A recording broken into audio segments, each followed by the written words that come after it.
Let's now look at statistics 1, and we start with data. And data are facts or figures that have meaning. For instance, if I have the figures such as those on your screen, now looking at these figures have no meaning, and one would wonder, what do they mean, represent, or stand for? You must say what they represent. For example, I can say these are marks scored in a mathematics exam.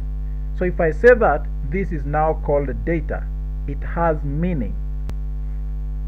The next thing is information. With the data above, one would ask, how did the students perform? Now you realize again there is little to say about these marks. This is raw data. What I do, I process the above data to give me more insight. For instance, I can say the average score was 55 marks. The highest score was 91 marks.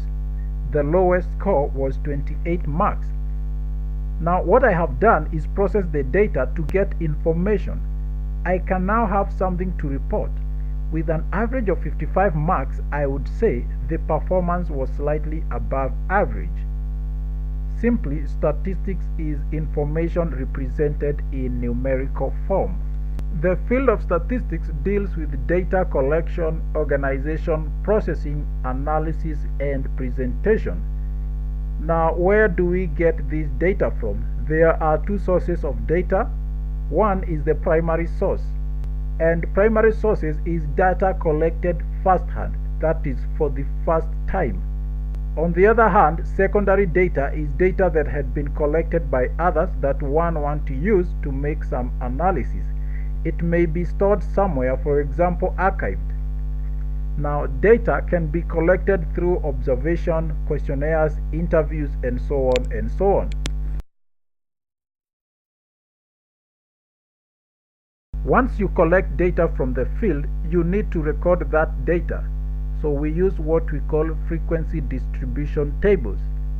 Frequency means the number of times an event or an item occurs. For example, if you record the number of people entering a shopping mall on a particular day, you could have such a table as on your screen. We have the men, we have 12 men who entered, we have 19 women and 11 children. The frequency is the number of each gender, that is 12 for men, 19 for women, and 11 for children. The tally, we use strokes. You can see we group the tally into groups of 5. 4 vertical strokes and 1 that is horizontal.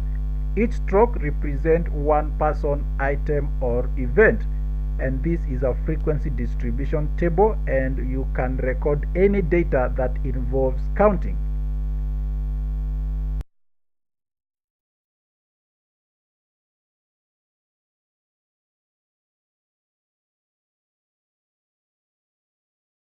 Let us now look at group data, and in the record we had for the mathematics exam, the exact marks for each student was represented.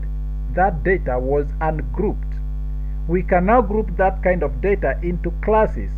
For example, I can say 5 students scored between 20 and 29 marks, 8 students scored between 30 to 39, and so on and so on. Now this table on your screen shows group data. Looking at that, you can see between 0 and 9 marks there was no student. 5 students scored between 10 and 19. Only 1 student scored between 20 and 29.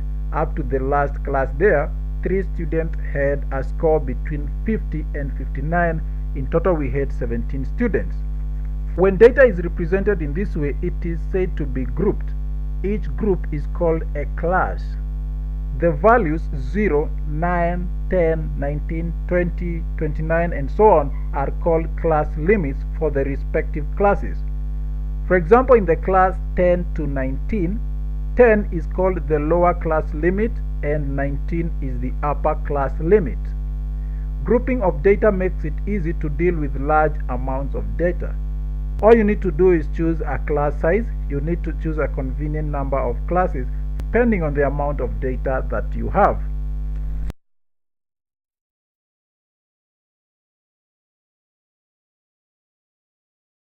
Now we look at data presentation. And once you have collected data, it is necessary to represent it in a visual way. Presentation allows another person to make quick comparisons of various aspects of your data. There are many ways of presenting data, but we are going to look at the common ones. And the first one is a pie chart. And a pie chart is a graph or a diagram, usually a circle with each proportion in the circle representing a given aspect of the data. The proportions are usually sectors of a circle. Each sector subtends an angle at the center that is proportional to the amount of frequency being represented. It is a proportion of 360 degrees, the angular distance of a complete turn. So let's take an illustration, and this table on your screen represents the number of students scoring the respective grades in an English exam. I want to represent this information on a pie chart. Remember, a circle has 360 degrees, so the first thing is to get the total number of students. So we add 4 plus 8 plus 12 plus 4 plus 2, and it gives me 30. So we say 30 students represent 360 degrees. The total number of students represent the total angular distance. Now we find how many degrees each proportion shall represent, and I will start with A. So starting with grade A, I had 4 students. 4 out of 30 times 360 degrees gives me 48 degrees. So A will be represented by a sector subtending an angle of 48 degrees. B, there were 8 students. Out of 30, I multiply by 360, I get 96. C was 12 over 30 times 360, I get 144 degrees. D, 4 students out of 30 times 360 degrees gives me 48. E, 2 students out of 30, I multiply by 360 and I get 24 degrees. Now if you add these angles, they should make 360 degrees. That is 48 plus 96 plus 144 plus 48 plus 24 is actually 360 degrees. Now it's always safe to test this first. The next thing I do is to draw a circle of convenient radius. Now again I will draw a line from the center to anywhere on the circumference of the circle. Let me say I draw that line. I'll then place my protractor at the center of the circle and measure 48 degrees to represent A, the grade A. I measure 48 degrees and I will have that. Now placing my protractor on that line, I want to measure the angle for B, that is 96. So again I will have that line. I place my protractor again on that line at the center, measure for C, that is 144 degrees. D, I will measure 48 degrees. Now I don't need to measure E because the remaining angle is obviously 24. So that is my structure of the circle, the proportional parts representing each grade. Now I can make it more presentable by coloring it like this. And there I have my pie chart.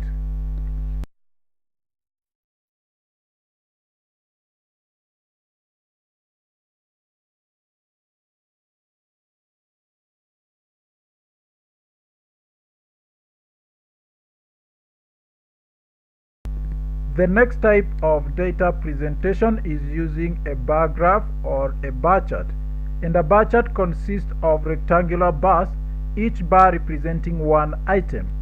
The height of the bar is proportional to the frequency of the item being represented. Now we shall represent the same information on a bar graph. Now in this case we shall not need to calculate the angles. So the width of the bar is also equal. Now to represent this information on a bar graph, we first draw the vertical and the horizontal axis. So there I have them. My vertical axis will represent the number of students, and my horizontal one, that is the x-axis, will represent the grades. So the scale that I have chosen is that 1 unit will represent 2 students. So I have that scale on the vertical axis. The horizontal one, the bars will be uniform. So after I choose my scale, I then start representing the information. So to represent this information on a bar graph, I will have, for A, there were 4 students, so I have the bar for A. It has 4 students. Again, for B, I have how many? 8 students. I have that bar for B up to 8. C, I have how many students? 12. So I have that bar for C. D, there were 4, just like A. So I have that bar for D. And finally, E, there were 2 students.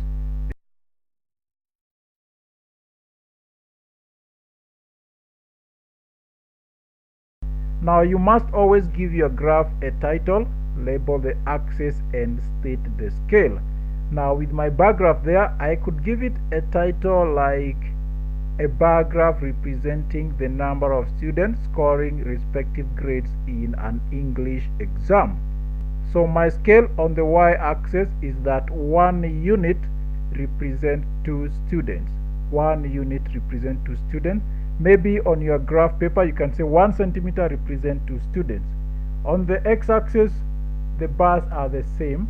You can say 1 centimeter represents 1 grade. Now the bars need not be vertical, and you can have them horizontal like this. Now unless required, it is always easier to draw vertical bars.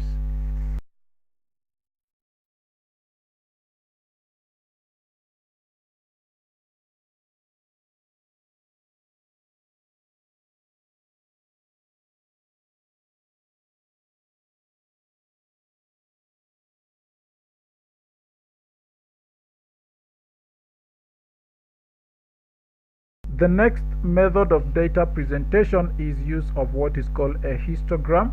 Now look at this group data on your screen on this frequency table.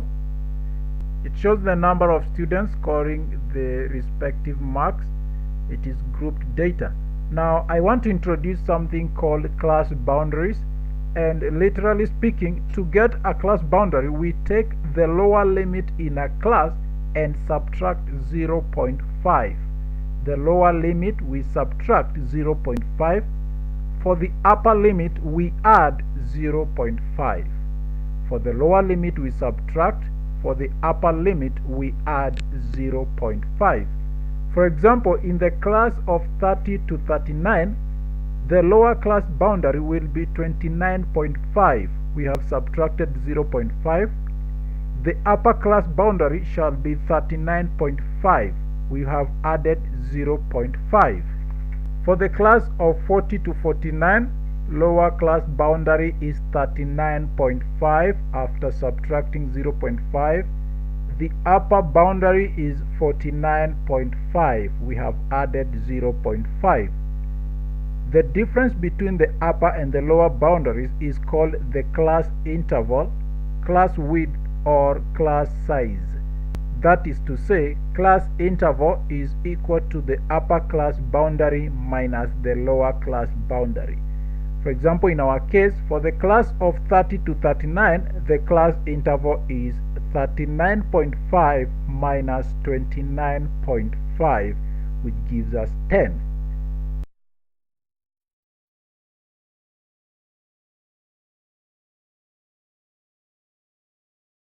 Having said that, a histogram is a bar graph drawn on a continuous scale without gaps.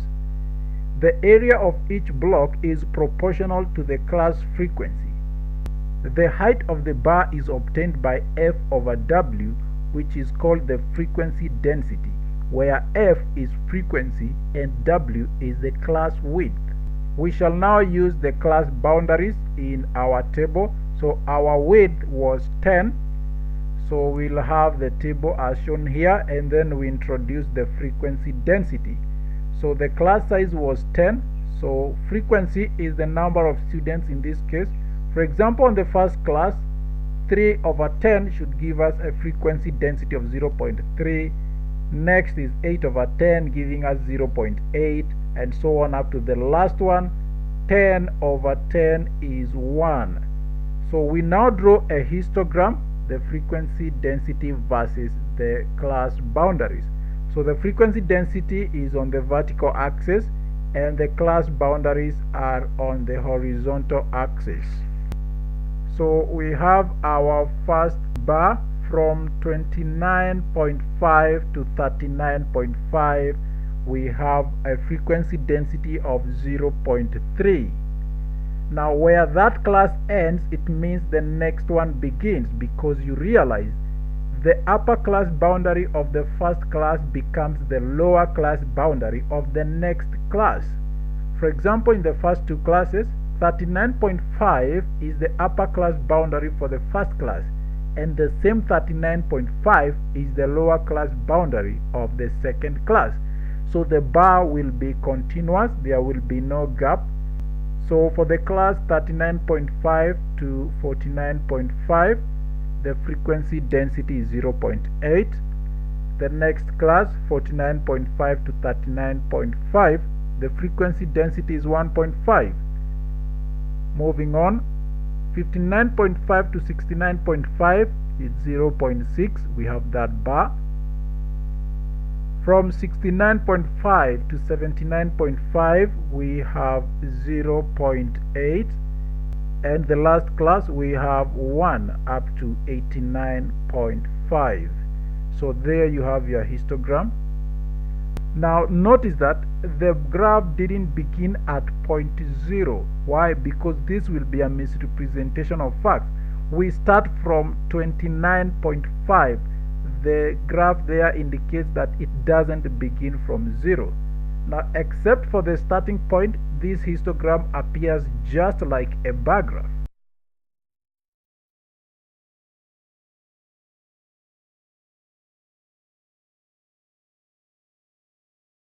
From that histogram, the bars have equal width, and this is because our class intervals were constant at 10 for each of them. Now it doesn't always have to be like that. There are instances when the class intervals may vary.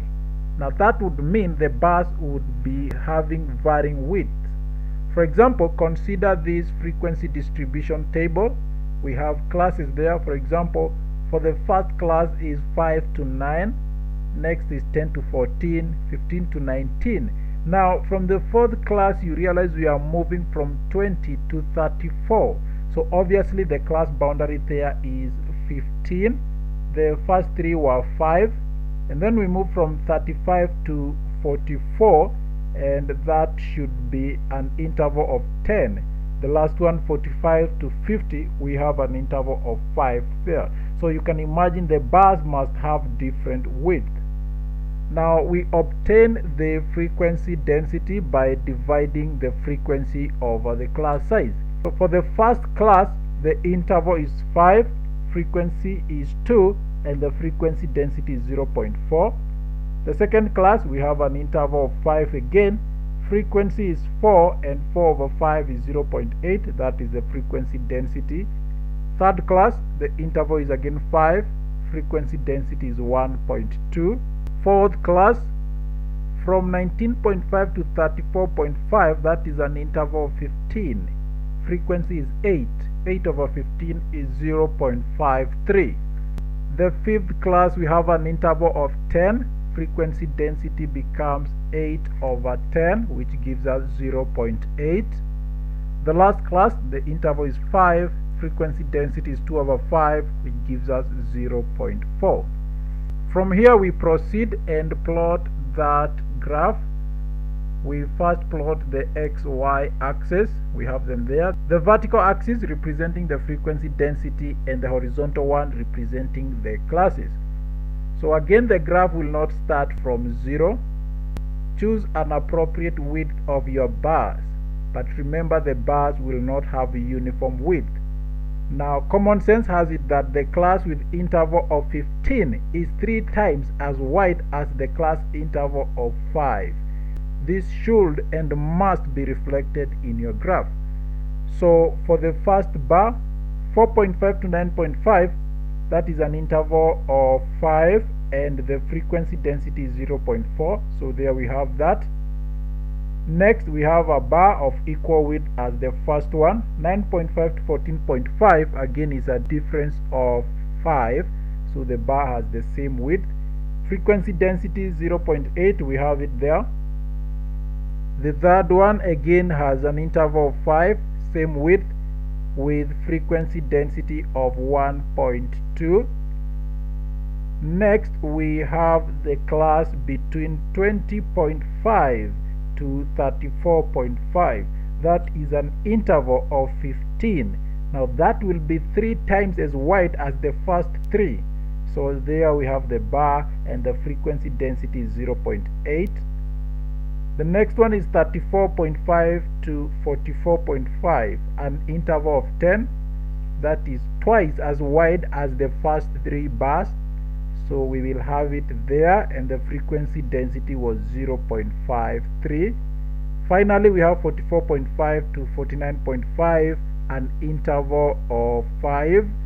The width of that bar is the same as the first one, and the frequency density is 0.4. So there we have completed our histogram.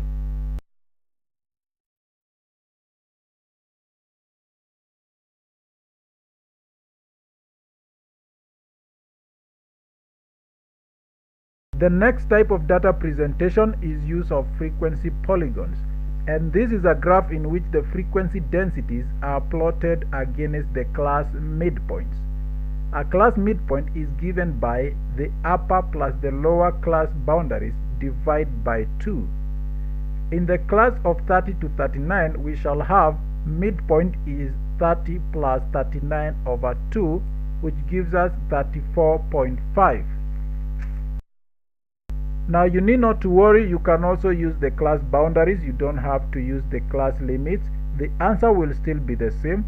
For example, in the same class, the class boundaries are 29.5 and 39.5. So we have 29.5 plus 39.5 divided by 2, giving us the same 34.5. So let's use our previous example to illustrate. So we have that table there. We have the number of marks in those groups, and then we have the number of students, which is the frequency. We then have frequency densities, and then we have the midpoints. We have already calculated that. So to plot that, we first draw the XY axis and label the axis. We then choose the appropriate scale. Again, this will not start from 0 because the first class is 30 to 39. So the first midpoint is at point 34.5, so it doesn't begin from 0.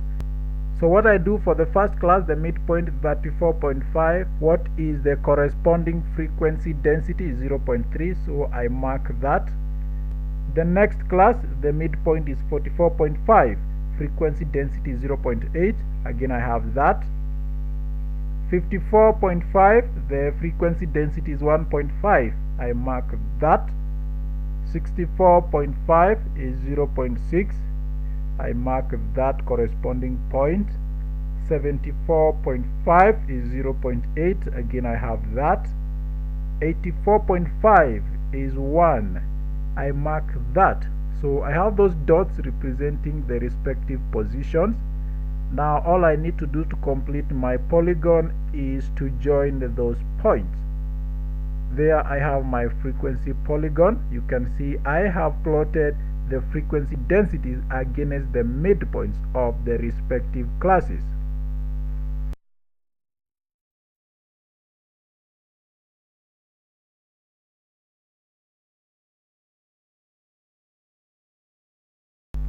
Lastly, I have the line graph, and a line graph shows data that is continuous in trend. For instance, I can have a graph of temperature against time for a certain day. There I have my table first. For me to get a line graph for this information, the first thing I need to do is to draw the two axes, X and Y. I draw the temperature on the vertical axis, choose an appropriate scale there. That is 1 unit to represent 2 degrees Celsius, so I'll have that. On the x-axis I have time in minutes, and my scale will be 1 unit to represent 2 minutes. So I have it there. So from the table, after 2 minutes the temperature is 4 degrees Celsius. I mark that. 4 minutes is 8 degrees Celsius. I have that. 6 minutes is 10. 8 minutes I have 14. 10 minutes I have 20. Same for 12. Temperature remained constant. At 14 minutes I have 19. It dropped a bit. At 16 it dropped further to 18, and after 18 minutes the temperature was 15 degrees Celsius. So I have those dots representing that, and all I need to do to complete my line graph is to join all those points. So there I have my line graph. I give it a title and I give it a scale. Now it is important to know which variable to place on which axis. Conventionally, the independent variable is plotted on the x-axis and the dependent variable on the y-axis. Temperature changes with time, so temperature is dependent on time. Time is independent. It does not depend on any other factor.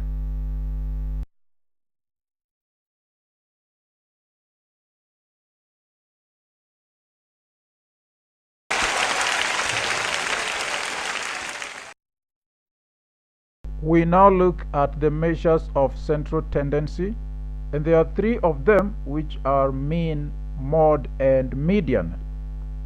The mean, represented by x bar, is simply the average of a group of data. It is the sum of all values in a group divided by the total number of values in that group. Any one item in a group is usually represented by x. The number of items is represented by n. The total number of items is represented by n. So if we have n items, the mean shall be calculated as x bar is equal to x1 plus x2 plus x3 all the way to xn divided by n, meaning if there were 5 items, we shall have x bar is equal to x1 plus x2 plus x3 plus x4 plus x5 over 5. For example, the following were marks scored by 5 students in an exam. Calculate the mean score. So we have x bar is equal to, we add all those values, there are 5 of them. So we have 80 plus 74 plus 45 plus 68. We divide by 5. We have 226 over 5 gives us 45.2. 45.2 is our mean score. Well, that's quite simple, but suppose the data is repeating in nature. For example, the table here shows the ages of students in a Form 2 class. We have the age from 16 to 20, and then we have the number of students with those respective ages. We want to calculate the mean age. We make a frequency table, and we shall introduce another column we call fx, and fx is found by simply multiplying x, which is the age, times the number of students in that respective age, which is the frequency. For example, we have for the age of 16, we multiply 16 times 7, we get 112. 17 times 10 is 170. All the way to 20 times 4, we get 80. We then get the total frequency, summation of frequency there. We had 30 students. And then we also get the summation of fx. We have 529. The mean of repetitive data like this one is given by the formula x bar is equal to summation of fx over summation of f. This symbol means sum or summation.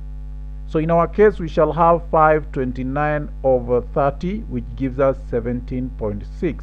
So in that Form 2 class, the mean age is 17.6 years.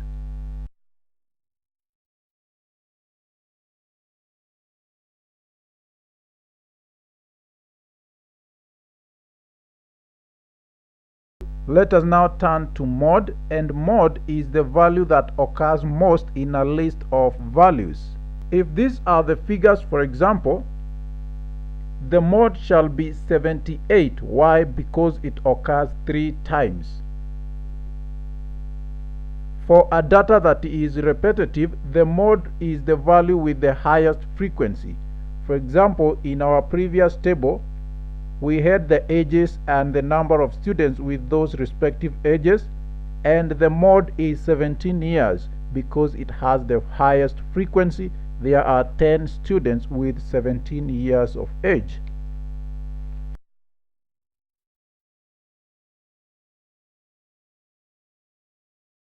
Thirdly is the median, and when data is arranged in an ascending or descending order, the middle value is called the median. If the number of items is odd, there is one median. If it is even, the median is the average of the two middle values. For example, in the list we've just had, we first arrange these numbers in ascending order. So we start with 240s and we end up with 83. So the figure that falls in the middle is 78. So for such kind of data, or rather for this data, the median is 78. But suppose we had this data on your screen now. You realize there are two middle numbers, that is 78 and 80. We have mentioned the median in such a case would be the average of the two. So we have 78 plus 80 divided by 2, and we have 79.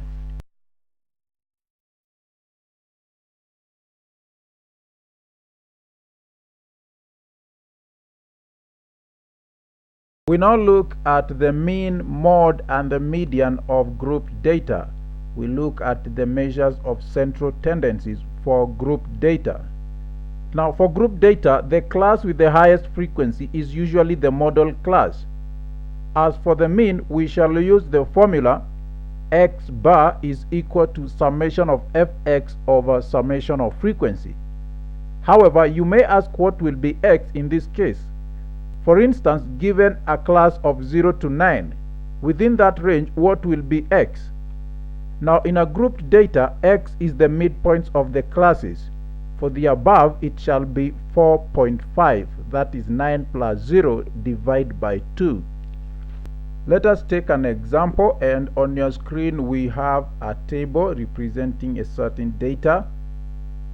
On the very extreme left, we have the marks, the group data 20 to 29, 30 to 39, all the way to 90 to 99. We then have a second column of midpoints. We add the class limits and divide by 2, we get the midpoints, which will be our x in this case, the individual items. So we have from 24.5, 34.5, all the way up to 94.5. The number of students with those marks, we have them as the frequency f. We have 2, 2, 2, all the way to 7.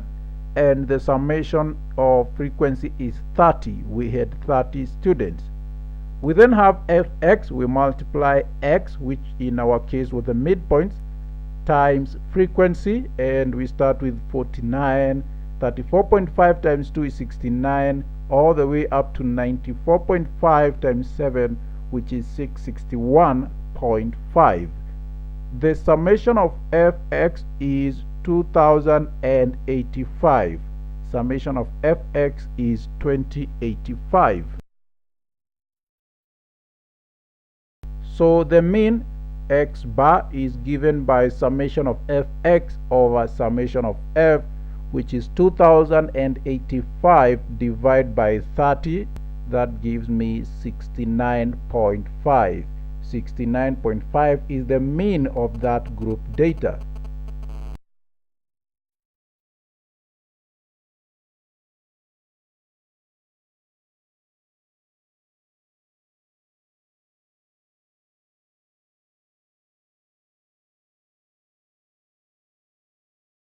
Now let's look at the median of group data.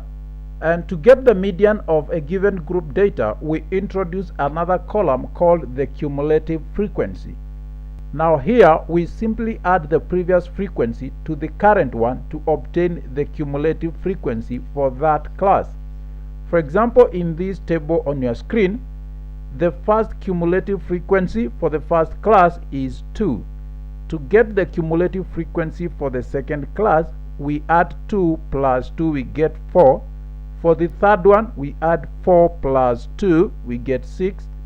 Fourth one, we add 6 plus 4, we get 10.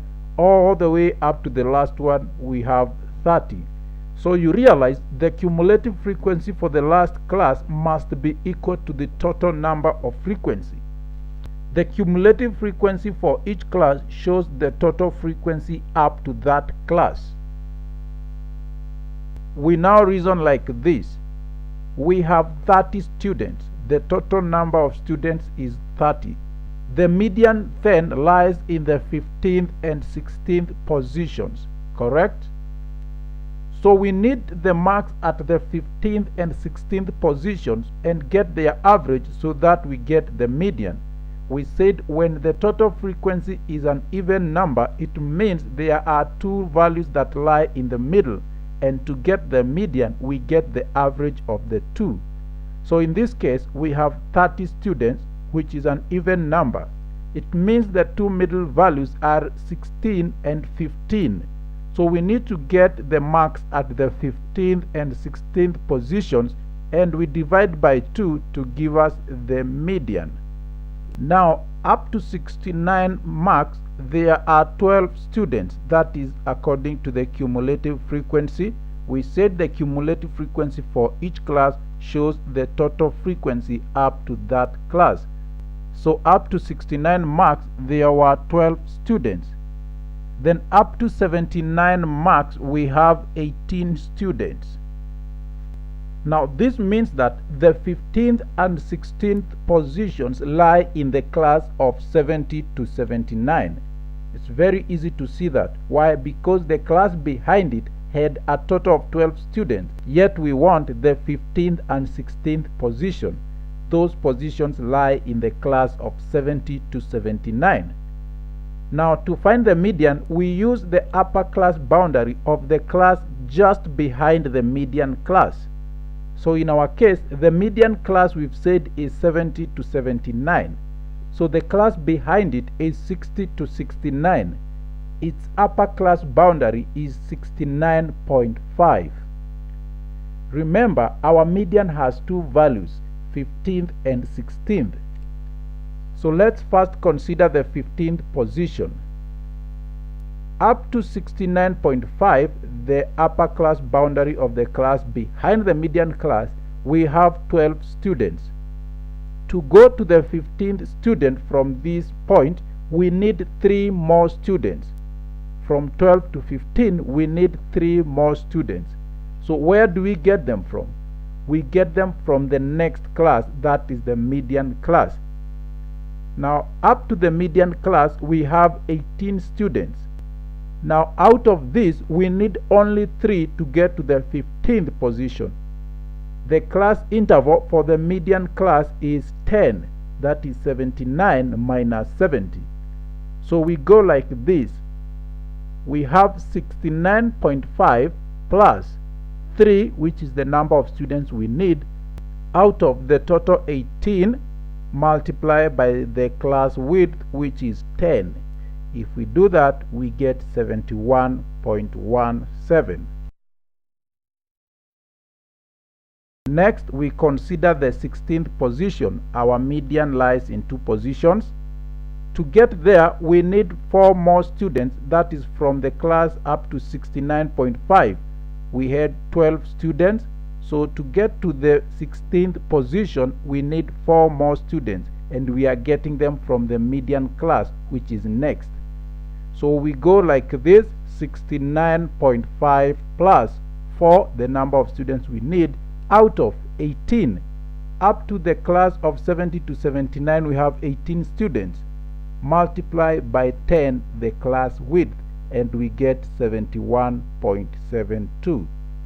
So the score at position 15 is 71.17, at position 16 is 71.72.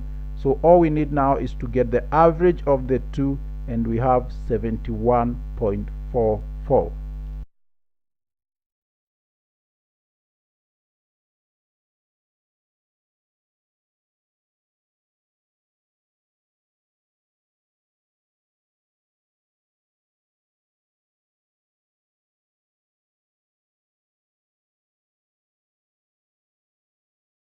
Alternatively, you can say that the median lies between 15th and 16th position.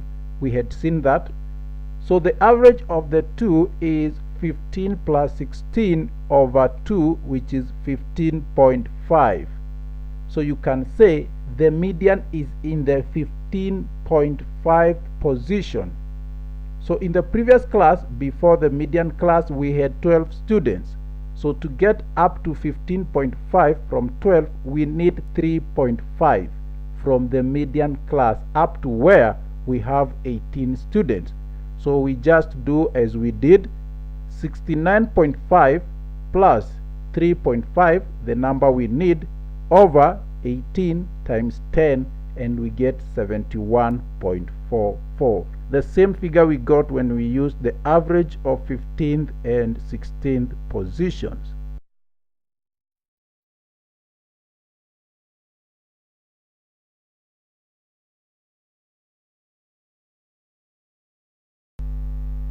So well, that is pretty much about statistics 1. We will look at more advanced statistics at level 4 of video books.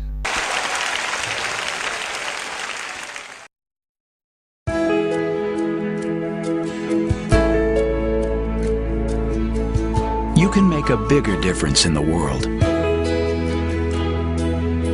You can make a positive change in your career. You can make a greater contribution to the greater good. And you can start today by earning your degree online at Walden University, where advanced degrees advance the quality of life.